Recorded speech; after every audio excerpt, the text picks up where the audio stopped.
Olá, meus queridos, tudo bem? Bem-vindos ao Navescast, segunda temporada. Hoje eu trago um convidado aqui muito especial, um dos grandes amigos, trainer de PNL, ele também que é um instrutor da mente próspera, ensina as pessoas a terem uma mentalidade próspera. E a gente vai conversar muito aqui hoje. Além dele ser tudo isso, ele também estudou com o John Grinder em Portugal junto comigo e lá a gente ficou bem próximos. E mais uma coisa, é um dos caras que eu considero que tem uma melhor didática, um melhor ensino. Poucos professores, eu realmente percebo que tem uma maestria em conseguir fazer uma explicação clean, limpa, didática. Você sabe que eu também sou objetivo e gosto de pessoas objetivas. Então, eu trouxe aqui um cara assim, 10. Eric, seja bem-vindo. Gratidão, Lucas. Prazer recebê-lo aqui. Prazerzão estar aqui com você, cara. Lugar aqui maravilhoso, bora reprogramar esse Eu já te apresentei aqui, mas se apresente, por favor. Vamos lá. Vai que eu esqueci alguma coisa. Não, pegou tudo aí. É que eu uso uns nomes estranhos, então é bom que você explica a versão normal e eu explico a versão estranha. Isso. Bom, meu caro, antes de mais nada, gratidão. Você sabe o carinho que eu tenho pelo seu trabalho, pela sua missão e por você. Ele mais fala, pô, o Lucas é um baita mestre e tal, e um baita ser humano, porque pra mim uma coisa complementa a outra e traz congruência. Então, prazerzão estar aqui contigo. Obrigado. E, bom, eu dou um outro nome também, além de todos os nomes que você dá, eu dou um outro nome também que é estranho pra galera, mas explica muito do que a gente vai falar aqui hoje. Eu também me enxergo como um rebutador. Puta, palavrão, né? É um reprogramador mental e emocional. Esse termo vem da computação? Vem, cara. O que eu pensei, Lucas? A gente gosta muito da coisa da programação neurolinguística, eu entendo até que é mais uma desprogramação neurolinguística e tal. A gente arranca um monte de vírus e bug que vai entrando aqui na nossa mente inconsciente. E eu pensei, cara, é como um computador. A mente inconsciente opera ali no segundo plano. A gente não sabe como é que estão os códigos-fonte, a não ser que a gente seja programador e técnico, né? Sim. Mas se a gente não tem o domínio técnico, a gente só vê o resultado que a gente tem na nossa vida. Tipo, a interface do sistema, a interface do site, a interface do programa. É verdade. E aí a gente fica ali, aí dá bug às vezes, né? Trava, dá tela azul, aí não vai nem para frente, nem volta para trás, não travou o resultado na nossa vida. E às vezes a pessoa fica lutando contra a interface, contra o software, contra o sistema, contra o site, e não enxerga que se travou é porque tem uma programação invisível conflitante. Que antecede tudo isso. Isso, um código-fonte que trava tudo aquilo, que antecede tudo isso, que dá origem ao resultado que a gente tem. Eu falei, cara, o resultado que a pessoa tem na vida dela é a interface. Só que isso é gerado pelo código-fonte. Quando essa programação do código-fonte está levando ela para um conflito, para um resultado indesejado, dá bug, trava o sistema. Cara, então eu vou começar a virar especialista em fazer um processo de rebutar mentes humanas. É como se eu fosse o Ctrl-Alt-Del, ajuda a pessoa a derrubar o sistema. Fala, cara, deixa eu te mostrar o que está no teu código-fonte, na tua mente inconsciente. Deixa eu te explicar as programações, o que está gerando essa escassez, essa pobreza. Aí eu vou lá e mostro, ou estagnação, né? Nem sempre é só um tipo de limitação. Sim. Aí eu mostro o código-fonte, falo, tua mente inconsciente funciona assim, assim, assim, assado. Vamos reprogramar, vamos rebutar, pode subir o sistema de novo e você volta para o jogo para ter um resultado melhor. Reinicializa tudo e pau na máquina. Legal, aí eu virei um rebutador, me autodenominei rebutador. E pegou esse nome, hein? Pegou. Porque virou aí o seu lema, seu jargão, né? Se liga nessa rebutada, se liga nesse reboot. Porque é uma reprogramação, mas parece que é antes da reprogramação, porque é o que antecede, é a causa do negócio todo, né? Eu gosto muito de metáforas computacionais, porque realmente a gente tem muitas semelhanças com esse universo da computação. Se você pensar que há uma confusão até hoje, pasmem, no mercado de professores, psicólogos, etc., que confundem mente com cérebro, é um erro absurdo. E, por exemplo, a ponto de alguns profissionais falarem assim, não existe a mente inconsciente, não existe o subconsciente. Eu procurei no cérebro e não existe. Eu falo, cara, mas como assim? Você foi com lanterna? Porque a gente está falando de mente, a gente está falando de um sistema operacional. O que eu entendo do subconsciente? É como se fosse um sistema operacional que tem vários subprogramas lá dentro. Mas isso é uma programação. Tipo Windows. Isso, você não vai abrir o cérebro da pessoa e ver lá, aqui então está o subconsciente. O HD aqui, com a repartição. Não, é muito mais complexo do que isso. Mas esses modelos vieram o quê? Como metáforas, como uma forma de simbolizar. Uma metáfora.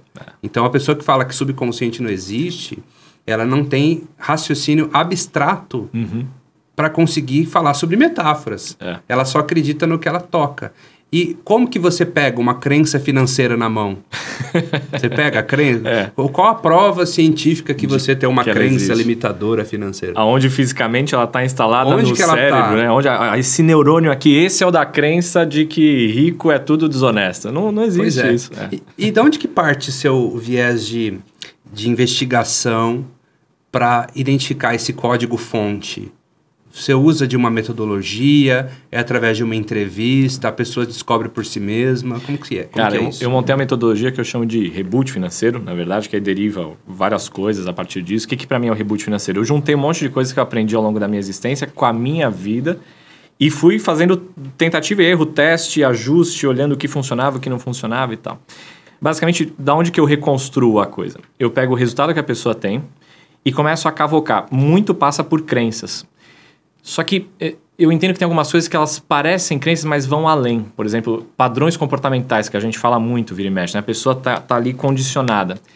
O comportamento está sustentado por uma crença. Por exemplo, alguém que gasta muito, sei lá, aquela frase que antecede... Às vezes ela é boa, às vezes ela antecede um desastre financeiro. Eu mereço. Aí a pessoa compra uma coisa que não podia comprar. Sim. Que mais para mostrar para os outros do que para curtir, para usufruir mesmo.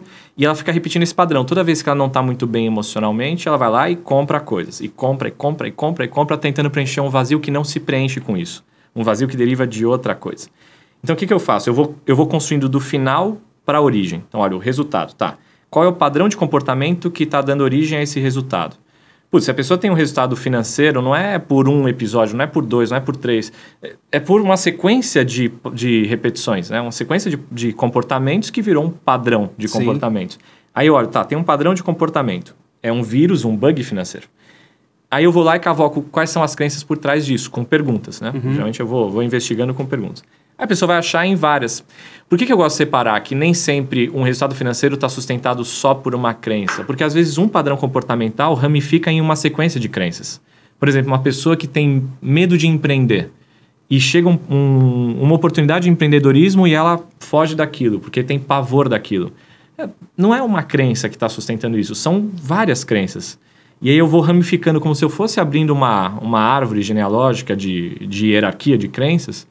Eu vou vasculhando quais estão. Só que não tem uma organização nisso. Porque para mim esse bloco de crenças e de padrões comportamentais, eles se misturam. Não é que a crença simplesmente dá origem ao comportamento. Às vezes, de eu repetir um comportamento, eu crio uma crença. Sim. Então, às vezes a gente vê níveis neurológicos, né? Uma crença, ela é hierarquicamente superior a um comportamento. Mais ou menos. Se eu repito muito um padrão, eu crio uma crença também em cima disso. E tem o que você considera a crença principal? Porque, por exemplo, na terapia cognitivo-comportamental, fala-se da crença nuclear, que é tipo a crença base, e tem as crenças intermediárias, ou elas são menos impactantes do que a cabeça, vamos dizer assim. Tem aquela principal, que talvez foi através de um evento que a pessoa teve, de um impacto, até mesmo de um trauma. Eu chamo de programas mentais ou programas mentais emocionais básicos. É como se fossem os primeiros códigos-fonte. Antigamente, quando a gente mexia em computador de um jeito que a gente via mais a programação, mexia no DOS, né? C, 2 pontos e tal. A gente sabia mais ou menos o básico da programação, como executar, como formatar.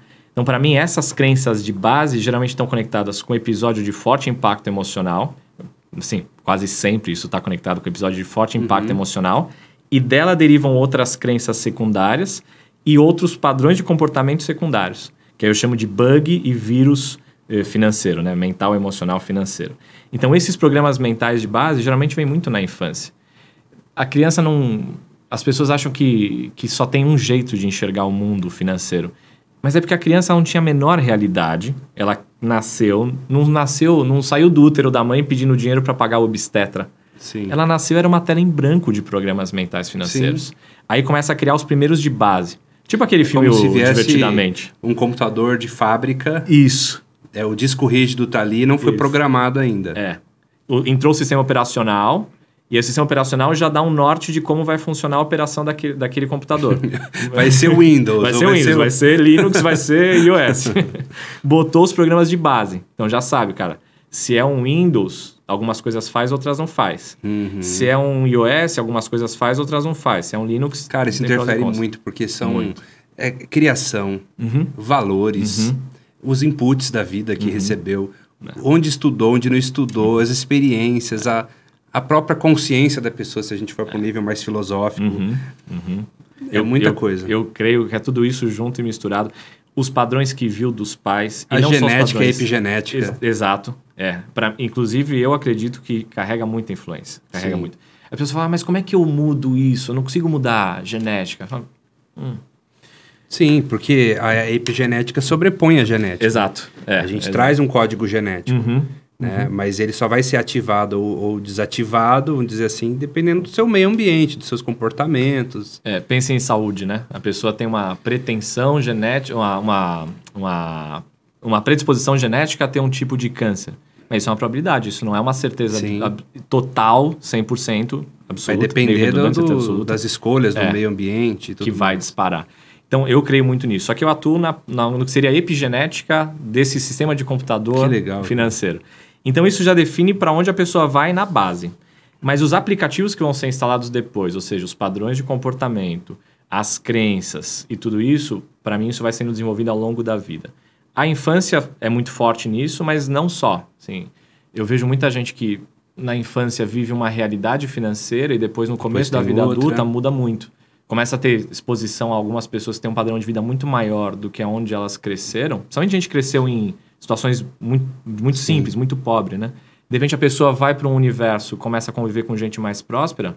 Se a pessoa enxerga, dá um significado de que essa nova realidade atrai ela, é benéfica, é boa, a pessoa pode reprogramar todo o sistema de base dela. Né? Se ela entende que não, isso aqui é perigoso, porque isso discorda daquilo que eu aprendi do meu pai e da minha mãe, no movimento até de, às vezes, de honrar pai e mãe, eu me apego a essa verdade e me fecho para a nova verdade.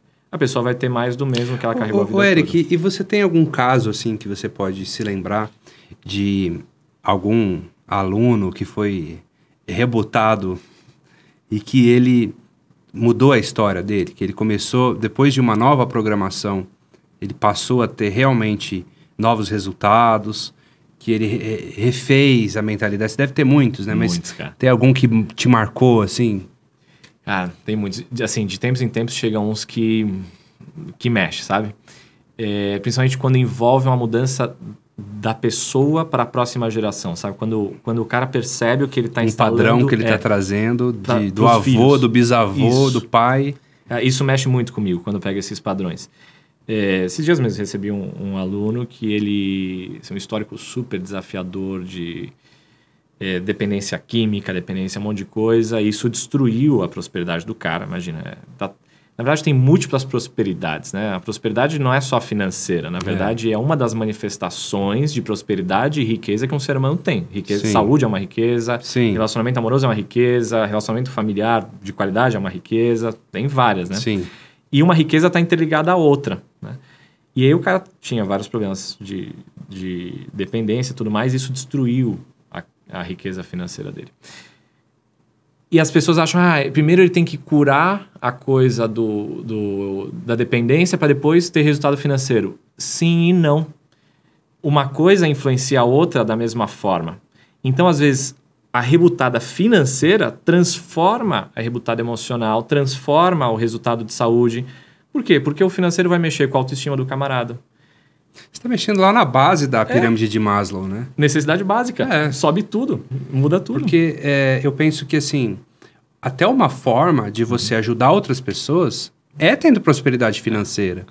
Porque enquanto as pessoas não saírem desse primeiro degrau, ela não consegue jamais olhar para a espiritualidade. Então, até curioso, né, que o Larry Ribeiro costuma dizer que um sinal de que a pessoa está prosperando, está evoluindo espiritualmente é a prosperidade. Sim. Porque anda correlacionado.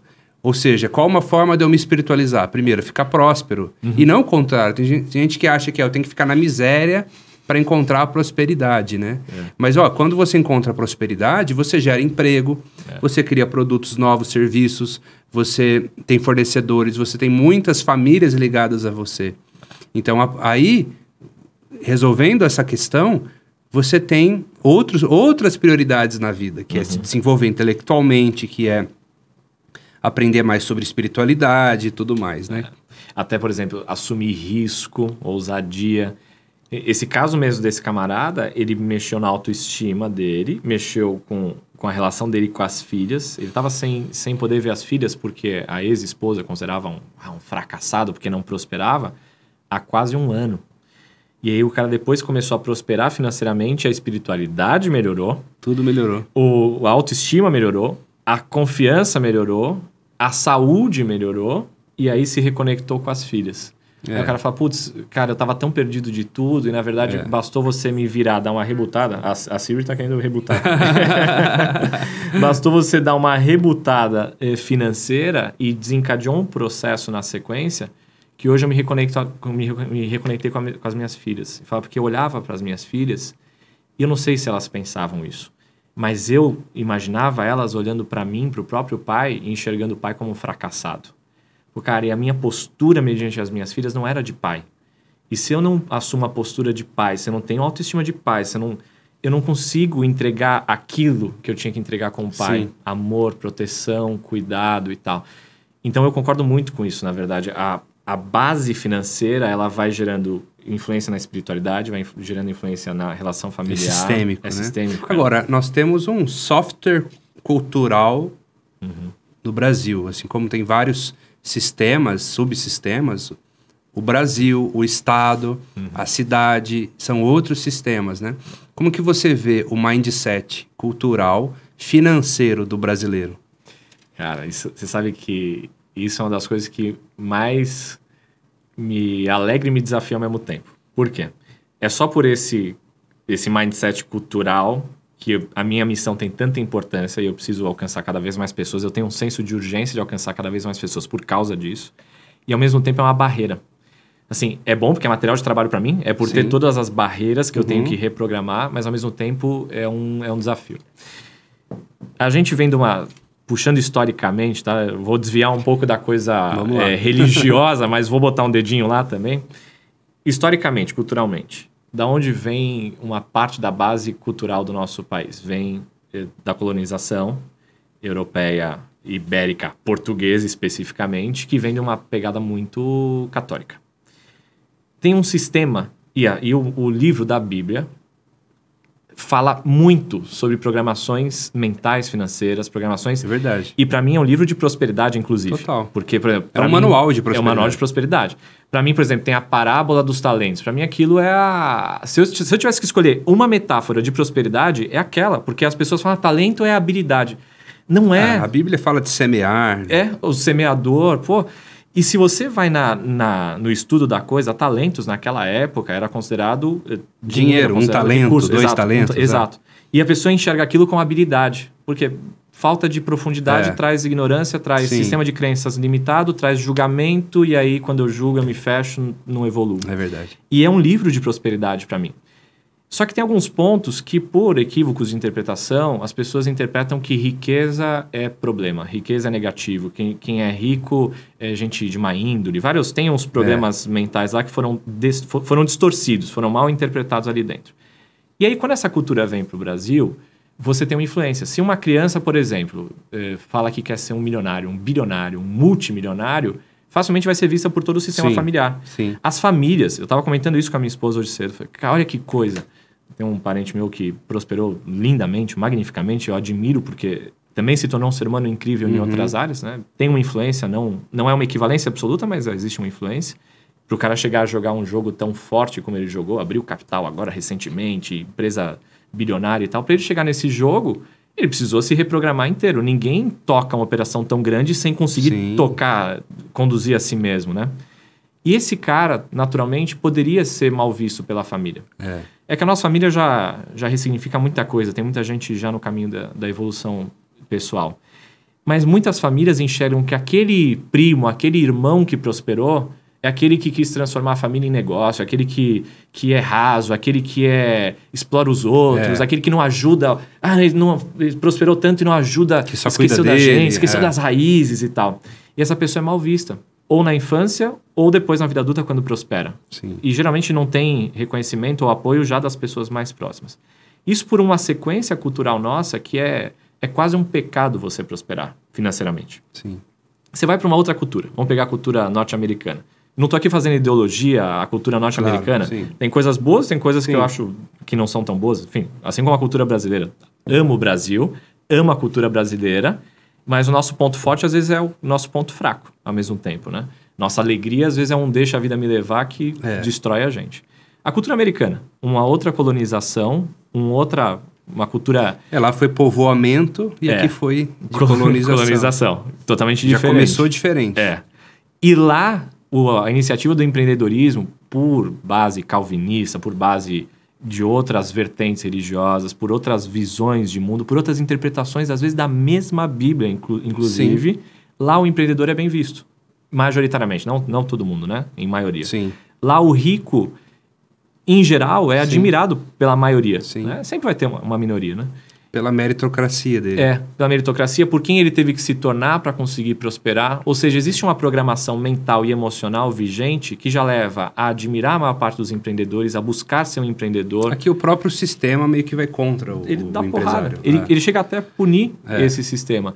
Então, se o Little John lá, norte-americano, ele quer prosperar verdadeiramente quando é criança, se alguém pergunta o que ele quer ser, ele fala que ele quer ser um milionário, um multimilionário, um bilionário, o pai vai ou apoiar ou tudo bem, deixa a vida tocar e eu vou ajudar ele no que ele tiver que ser, mas dificilmente vai desencorajar gravemente, a não ser que venha de um sistema mental, financeiro de muita escassez. Sim. Geralmente vai ter uma tendência a impulsionar isso e aqui a gente vai ter uma tendência a rejeitar isso.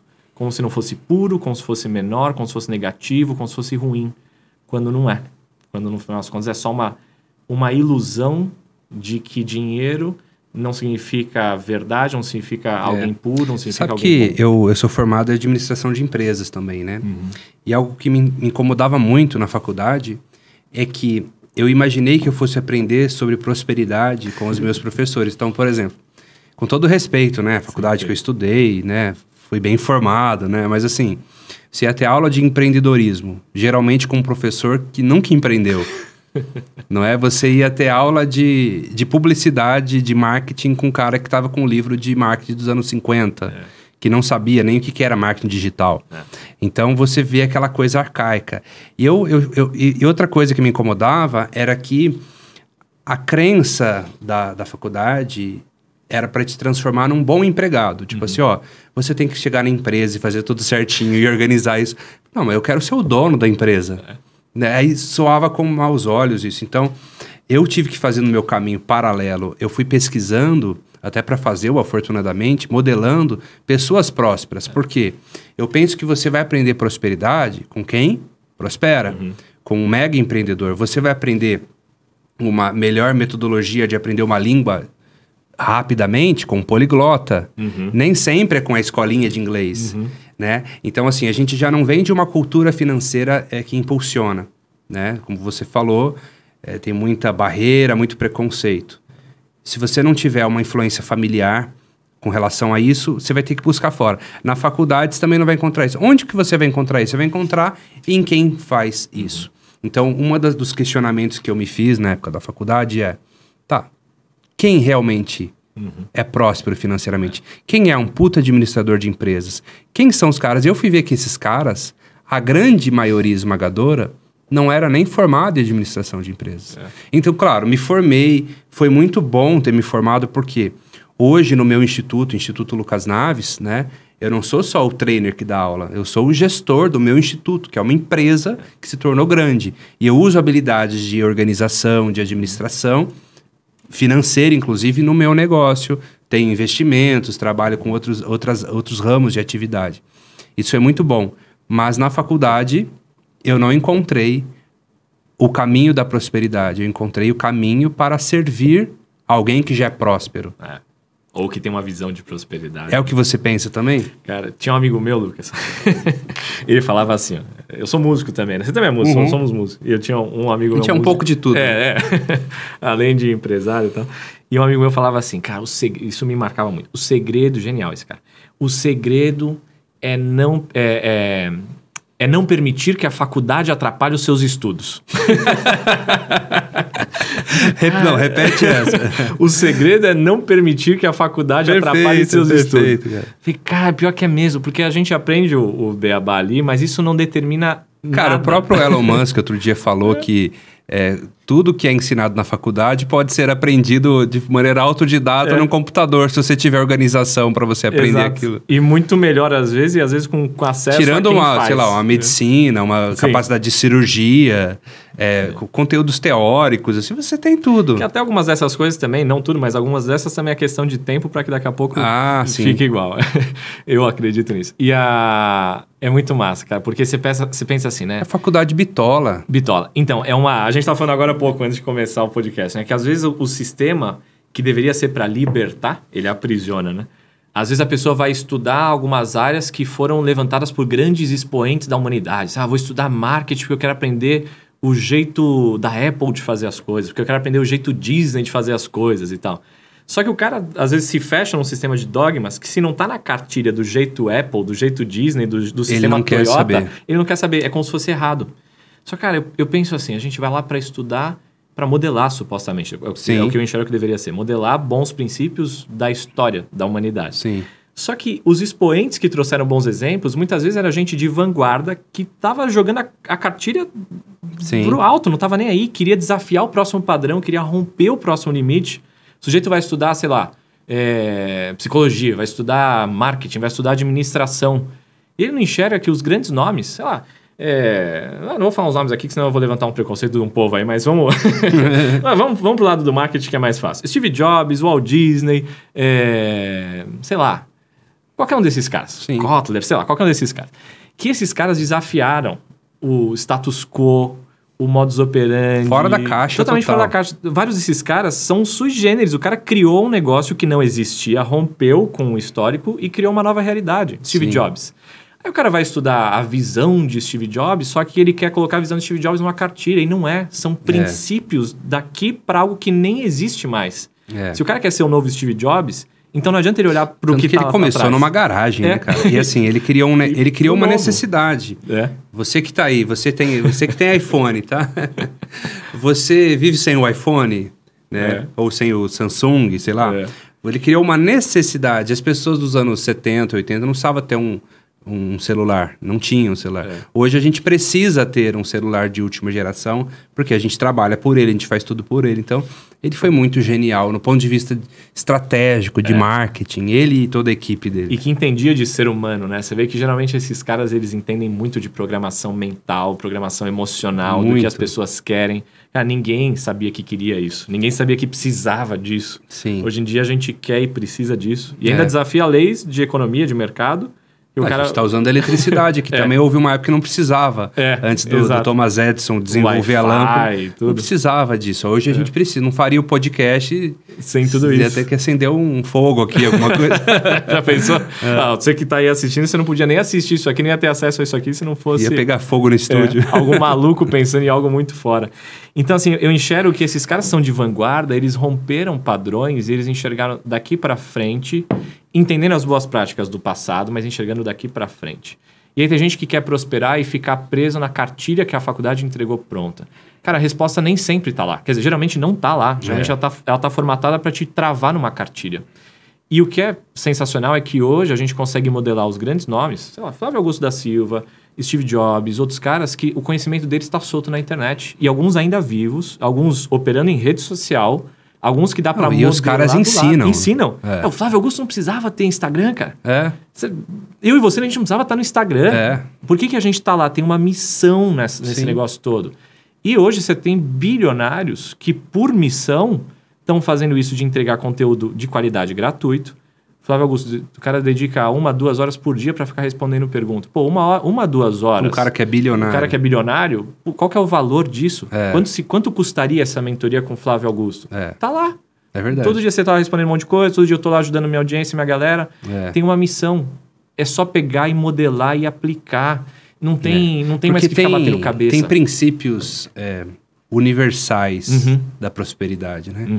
Você poderia enumerar alguns princípios que você usa no Reboot Financeiro que uma pessoa que está nos assistindo aí, uma pessoa que é leiga, que ela quer sair dessa matrix onde ela não consegue ter liberdade financeira, ela está escrava do dinheiro.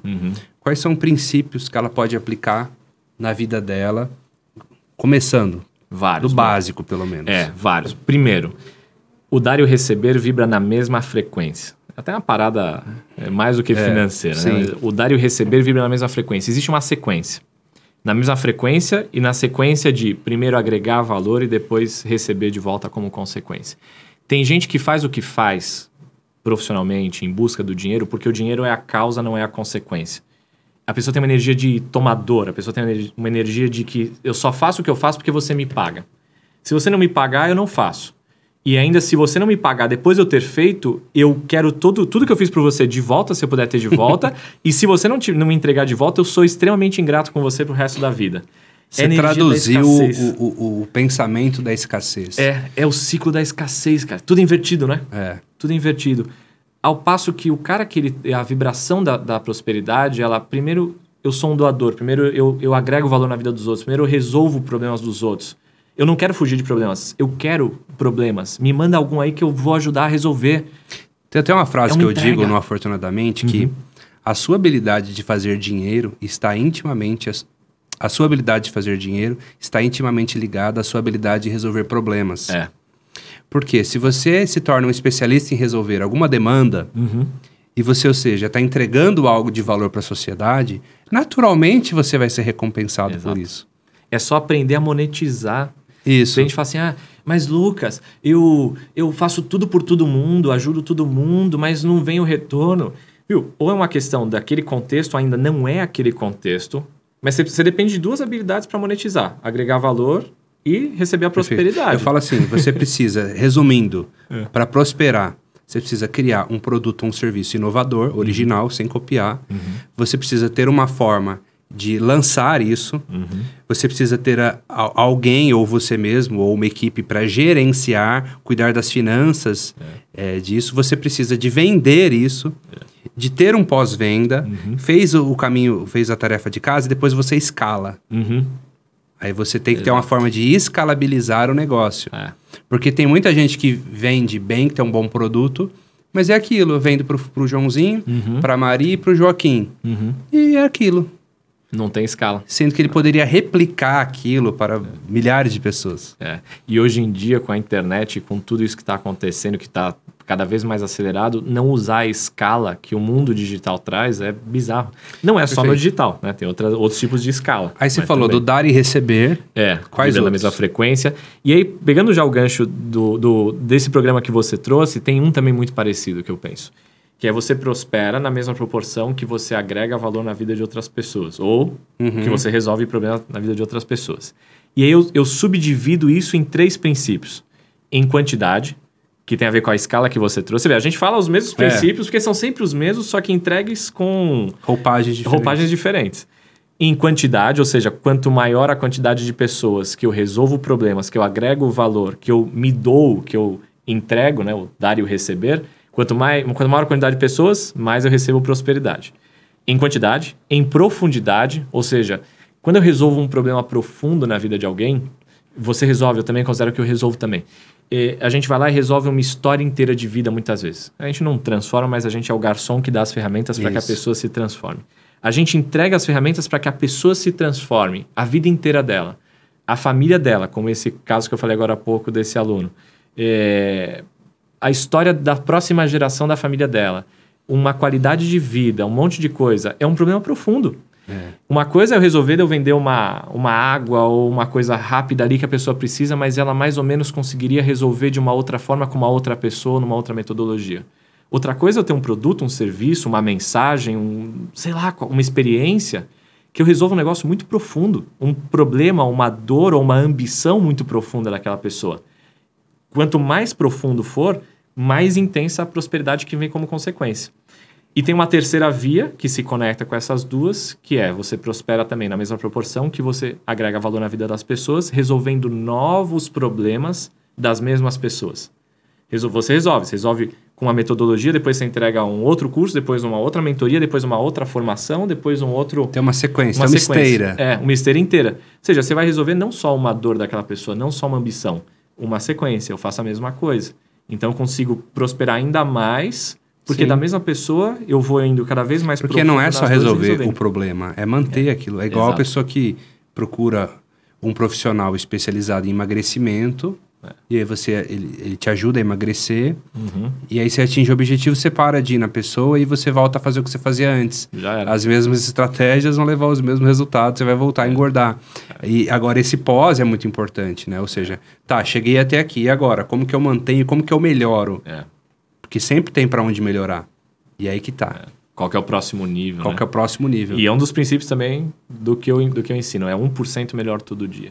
Tem gente que quer ser milionário em um mês. Vai falar, cara, não precisa. Só que na ânsia de ser milionário em um mês, a pessoa não sai do lugar. Sim. Mas e qual que é mas e se eu quiser ir muito forte e eu fracassar? Cara, esse medo de prosperar tá te fazendo fracassar. Você já tá parado. Então você tem que ter medo de ficar parado, cara. Só que um mês não vai. E o pior, a pessoa que tá... preocupada, né? Já começa preocupada em ficar rica rápido, o foco dela, a energia dela está no dinheiro. O dinheiro é só uma moeda de troca, é um número, uma informação que está ali na sua conta, a mais ou a menos. Mas e a jornada? Eu sempre, quando faço um lançamento com a minha equipe, eu meio que desligo do quanto vai vender. Eu penso assim, como fazer o melhor, como entregar o melhor produto, como... dar o melhor conteúdo, como me conectar com as pessoas, como plantar uma sementinha ali que vai gerar uma transformação. E aí, a consequência é vender muito bem. E é natural, vendeu muito ou vendeu mais do que muito, beleza, e não perder a linha quando vende muito, porque tem pessoas que, se você fala, você quer conhecer se uma pessoa tem crença limitante, você... com relação à finança, você fala de um valor muito grande, ela muda a expressão. E, na verdade, tem que ser assim, não, beleza, entrou 500 mil, legal, aí entrou 1,5 milhão, pô, que legal. É tipo assim, amanhã tá 0 a 0 de novo. Eu costumo dizer, amanhã tá 0 a 0 de novo, por quê? Amanhã é um novo dia, a gente vai começar um novo lançamento e vai fazer tudo de novo. Acho que esse é o pensamento do Silvio Santos também. Aquele cara não precisa trabalhar mais, há muitas décadas não precisa mais, mas... ele entende que amanhã tá 0 a 0, ou seja, começa de novo, porque ele ama a jornada, ele ama fazer aquilo. Eu amo ensinar o que eu ensino. E a consequência financeira é um resultado que, tipo, ok, sou muito grato, maravilhoso, me possibilita ter maior acesso e liberdade e segurança, mas não é isso que me move, não é só isso que me move, isso é uma das coisas que me move. O que me move tá aqui conversando com você, a gente tá aprendendo, tá se desenvolvendo, tá entregando uma missão. Sentir que o meu legado tá sendo preenchido, né? Tá sobre propósito, não é sobre dinheiro. Lucas, você falou umas coisas, cara. Dinheiro é informação, né? Vamos pensar, sei lá, se fosse o Santos, o cara não tá olhando pro dinheiro. Eu suponho que a situação financeira dele tá resolvida já faz um tempinho já. Sim. Silvio Santos... Antes da gente nascer... Acho que já tava legalzinho. Silvio Santos, Warren Buffett, Flávio Augusto, Jorge Paulo Lemann, Bill Gates, sei lá, Elon Musk. Cara, e por que esses caras continuam no jogo? Sabe o que é muito louco? Várias pessoas que querem prosperar muito, elas falam assim, puta, a hora que eu pegar o meu 1 milhãozinho, eu sumo do mundo e eu vou curtir na praia. A maior parte dos caras que chegaram lá, ou muito mais do que lá, né, do que 1 milhão, do que a liberdade financeira, continuam no jogo. Por causa disso. Isso aqui, ó, isso é o jogo. Isso é o jogo. É fazer alguma coisa que preenche, que tem utilidade, que tem senso, sabe? Que faz a gente sentir vivo e faz a gente sentir que essa existência contribui de alguma forma e que na outra mão tá vindo a prosperidade. E o objetivo é fugaz também. Você fez ou ganhou um dinheiro. Nossa, que legal, né? Daqui a pouquinho, e aí?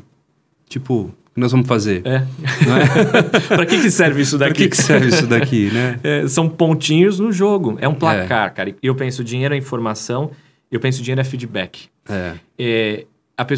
Esses caras que chegaram lá, e é engraçado que as pessoas que querem chegar onde esses caras estão, né, esses homens e mulheres de prosperidade, caras é uma metáfora só, Essas pessoas de prosperidade, quem quer chegar lá, geralmente só quer chegar no dinheiro para ter a fortuna que essas pessoas teriam e para não fazer o que elas fazem hoje em dia. Isso. Logo, elas já estão viciadas desde o princípio, Sim. desde a intenção. Logo, Sim. elas não vão chegar.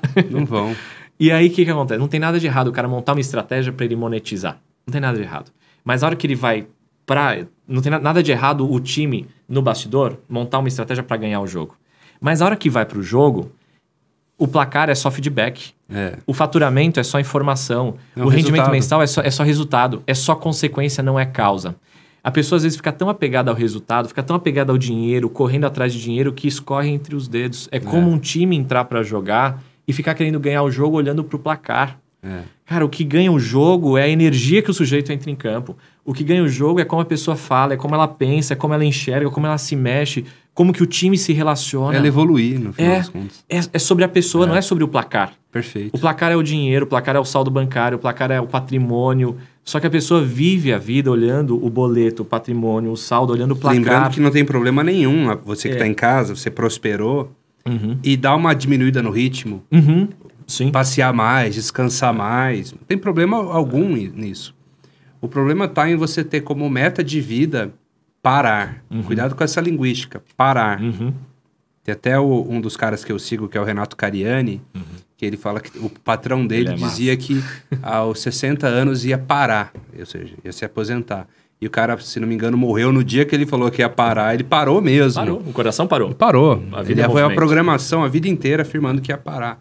Então, assim, como assim parar, né? Você pode distribuir melhor a atividade, você pode reduzir, mas a vida é movimento. Faz parar a natureza.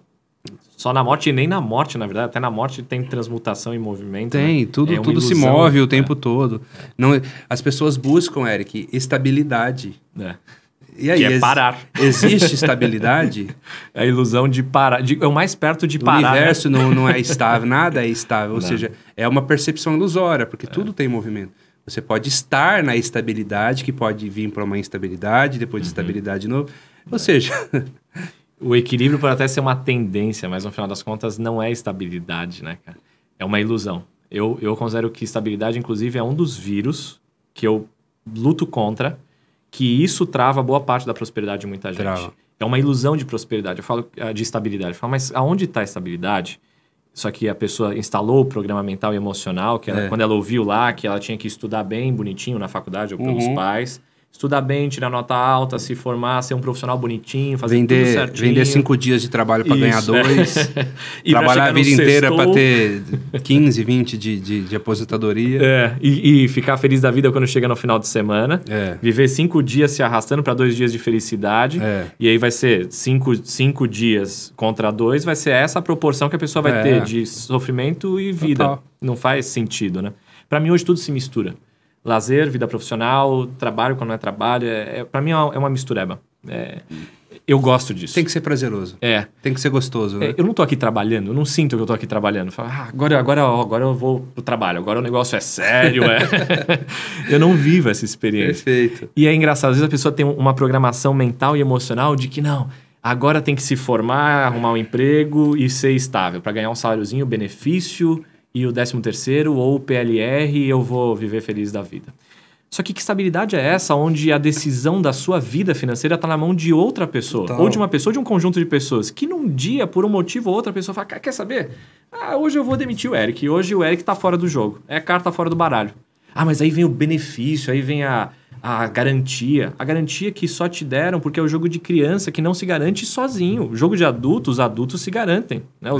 O adulto, se faltar comida em casa, ele tem que botar comida em casa.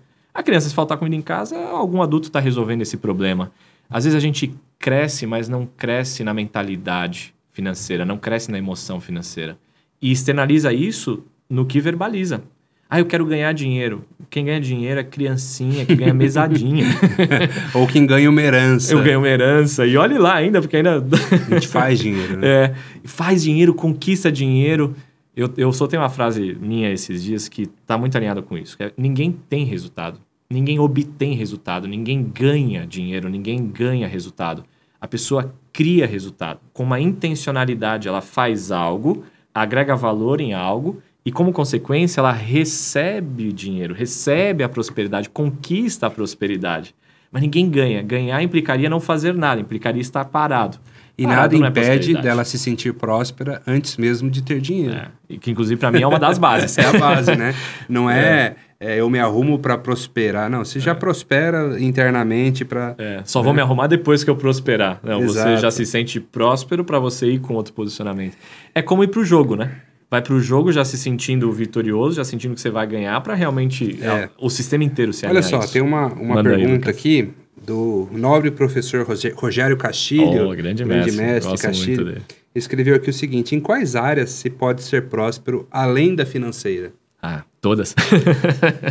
Só todas, porque eu falo disso, das múltiplas prosperidades, né? Das múltiplas riquezas. E o curioso é que, por exemplo, uma pessoa que tem um relacionamento familiar harmonioso, de qualidade e tal. E aí cada um dá o significado que quer para harmonioso e de qualidade. As palavras são só palavras. São muito subjetivas, né? Mas a pessoa que ela conquista essa experiência, que ela entende um relacionamento familiar adequado, ela tem prosperidade, ela tem riqueza. A pessoa que tem um relacionamento amoroso, de qualidade, ela tem riqueza. O que para mim é riqueza? O que são as múltiplas riquezas? É quando existe um sistema de abundância, não um sistema de escassez. Um sistema voltado para o dar e receber, onde a minha prioridade é ser generoso com o sistema. E aí, como contrapartida, eu crio uma forma de operação naquele sistema de generosidade. Se eu sou uma pessoa generosa, não é obrigatório, não é condição sine qua non, não é uma equivalência obrigatória de que eu sendo generoso vai voltar. Mas vai aumentar absurdamente a probabilidade. Sim. Naturalmente, vai mudando a frequência, a vibração daquele sistema, sabe? E se tudo é humano, se tudo está conectado de uma forma muito mais sutil, quando eu sou generoso naquele sistema familiar, naquele sistema amoroso, eu estou vibrando em prosperidade. Eu estou na lei do dar e receber. Eu estou agregando valor em quantidade, em profundidade, agregando valor de novas formas para as mesmas pessoas, para a minha família, para os meus amigos, para os meus colaboradores, para as minhas equipes. Então, quando eu vibro nessa frequência, eu estou criando um sistema familiar rico, de prosperidade, um sistema amoroso, um sistema de saúde, quando eu sou generoso comigo mesmo, um sistema de saúde próspero. O que é para mim prosperidade? É quando você vai somando, multiplicando e caminhando para a evolução. Perfeito. Não para a escassez, não para o consumo dos recursos, sabe? Porque a prosperidade é um termo geral. E assim, o que é prosperar? Né? É avançar, é aprender, é evoluir, desenvolver. Então, penso que não adianta nada você prosperar financeiramente, mas você está regredindo na sua saúde, a saúde está um lixo, o casamento está horrível, os filhos cobram atenção porque não tem atenção do pai ou da mãe, e aí você tá um bagaço, o seu sistema está com problema, porque a prosperidade ela tem que ser múltipla. Ok, eu faço dinheiro, o casamento está legal, bem administrado, os filhos têm atenção, a saúde está sendo observada, todo o sistema está se retroalimentando em prosperidade. Está evoluindo, está aprendendo, ganhando novas informações. Né? Então, se a gente pensar em prosperidade como um aumento de informação, se dinheiro é informação, um mindset de saúde também é informação. Um mindset de melhor capacidade de relacionamento amoroso, afetivo, também é. Um manual de ser melhor pai, também é de ser melhor amigo, de ser melhor ser humano, também é. Porque senão você só foca numa área. Não, vou prosperar financeiramente. Tá, e o que você vai fazer com isso? Né? O que você vai fazer com esse dinheiro? Sem família, brigado com os filhos. Sem saúde. Né? Como que funciona para você nesse reboot que você faz aí? Isso para mim também é um princípio. Você dá um foco na finança, Sim. Mas você abrange outras áreas também. Sim, até mesmo porque meio que não dá para separar. Por mais que eu foque em uma área, ela é influenciada por outras e influencia outras, né? Ou seja, se a pessoa prospera financeiramente ou não prospera, isso está exercendo influência às vezes dos pais, de ancestrais, relação de pai, relação de mãe, influência de saúde. É só uma peça da engrenagem. Isso. E para mim é uma peça importante, mas não mais nem menos importante do que outras peças. Igualmente importante. É que eu decidi focar nisso. Mas eu não foco só nisso, porque isso vai trazer consequências em outras áreas. E até é uma bandeira que eu levanto. Não faz sentido a pessoa chegar, eu chamo da escalada milionária, a escalada da liberdade financeira. chegar no topo sozinha, olhar ao redor e falar, cara, eu perdi tudo no caminho para chegar até aqui. Porque não é sobre lá chegar no topo. Para mim, isso não é prosperidade. Não é quando você bate 7 dígitos. É quando você tá cada dia melhor. Essa é a vibração da prosperidade. E o que é prosperidade, né? Porque tem até um texto que eu li outro dia que era mais ou menos assim. A pessoa nasce numa vila próxima de um riacho, onde ela pescava, onde ela brincava, se divertia. Aí ela estuda, trabalha e vai para fora e vai para a capital para poder ganhar muito dinheiro, se frustrar muito na vida, para depois ela ir procurar um cantinho sossegado perto de um riacho onde ela vai poder pescar, onde ela vai poder... Porque falar isso é riqueza. Porque se você vê, tem gente que tá pobrezinha financeiramente, internamente está numa boa, tá adorando tá ali onde ela tá tudo certo, né? Então... Por que ter que prosperar financeiramente, né? Você precisa disso? Você tem que fazer isso? É uma imposição isso? Ou é do mapa de cada um? Exatamente. Tem gente que, assim, até com todo respeito, né? A cultura de alguns europeus, né? Principalmente no nosso querido Portugal, que a gente vai muito, né? A gente conhece alguns colegas que... alguns são mais empreendedores, como muitos brasileiros. Outros gostam de ter ali seu pequeno comércio, de trabalhar ali... Tem aquela receita, aquela clientela e tá tudo bem, ele tá feliz ali. Ah, não, mas você não quer montar uma fábrica? Não, tô bem aqui com a minha vendinha, com o meu armazém. É muito da cultura, é muito do que a pessoa espera, do que faz ela feliz realmente. E de qual é o jogo que faz aquela pessoa se sentir viva, desafiada para ela evoluir, né? Você falou de Portugal, minha família toda é portuguesa e meus avós são portugueses, eu tenho cidadania portuguesa, inclusive, a gente está sempre lá, adoro Portugal. E eu fui no 2019, quando a gente estava lá fazendo as formações todas, eu fui para o vilarejo dos meus avós. Um resgate até pessoal, né? E, cara, é um vilarejinho, aldeia velha de Trancoso, cara. E uma parte da minha família é de Biselga lá, tudo pro norte de Portugal, mas a aldeia velha, onde meu avô morava, cresceu, meu avô... velha mesmo. É velha mesmo, e continua velha. Cada vez mais, diga-se de passagem. E aí, cara, era muito antigo. E a visão ainda tá... A programação mental e emocional associada à prosperidade ainda é mais ou menos a mesma que era naquela época. Aquilo que você falou de que o ambiente também molda muito disso, influencia muito de verdade. E o meu avô veio de lá, meu avô e minha avó vieram de lá em busca de uma ambição, né?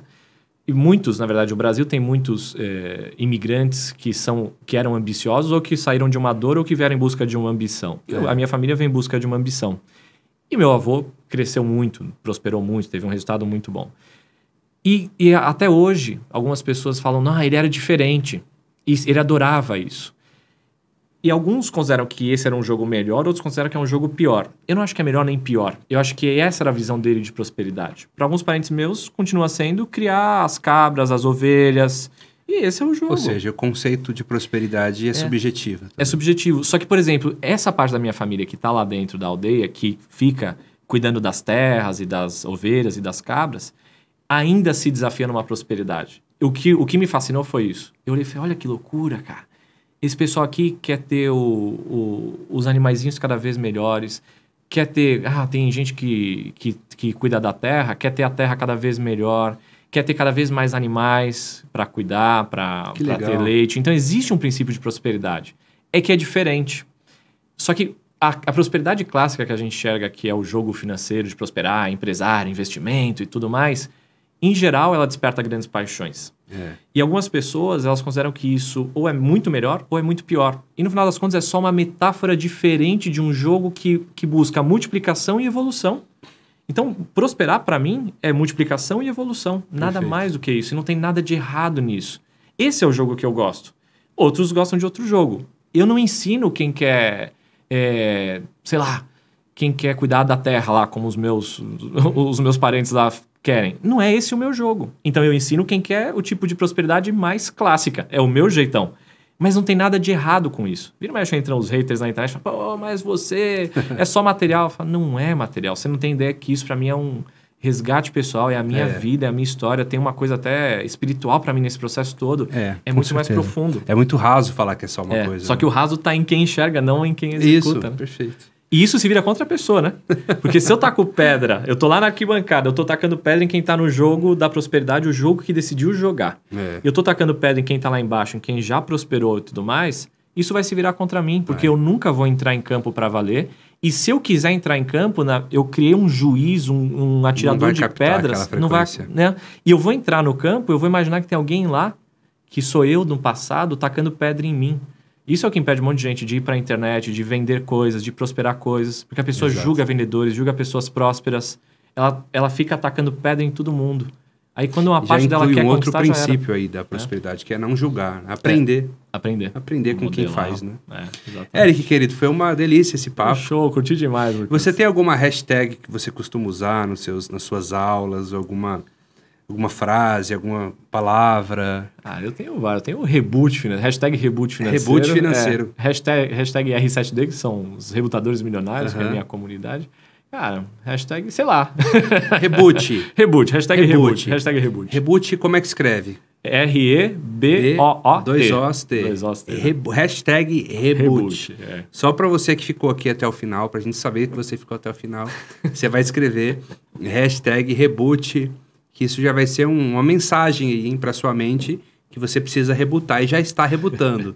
E aí, foi rebutado nessa aula de hoje com o nosso querido Eric? Então escreve aí hashtag reboot, já se inscreva no canal também, ative os sininhos.